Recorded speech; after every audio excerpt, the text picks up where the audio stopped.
Bax, onu necə müəyyənləşdirək? Kim sələfidir, kim deyil? Onu müəyyənləşdirici sələfilərin usul kitabları var. Əsas qaydalar. Sələfi kimlərdir? Usul kitabları. İndi məsələn, mən çox vaxt usul kitablarına üstünlük verirəm. Məsələn, tövsiyə edirəm ki, qardaşlara həmişə bizim Əbu-Bakır saytına da girsəz, məsələn, xüsusən də mənim dərslərim üsulla aiddir.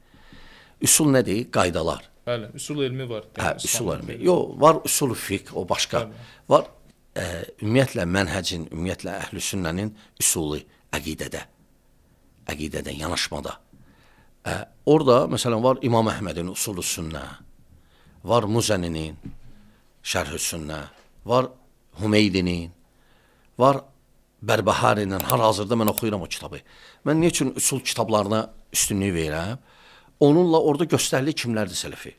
Yəni, hələ orada, məsələn, İmam Əhmədin Usul-u Sünnə kitabında, orada onları qeyd edəndən sonra deyir ki, kim bunların birinə müxalif olsa, o artıq əhl-i sünnət sayılmır. İndi sadəcə cəmaət bilmir.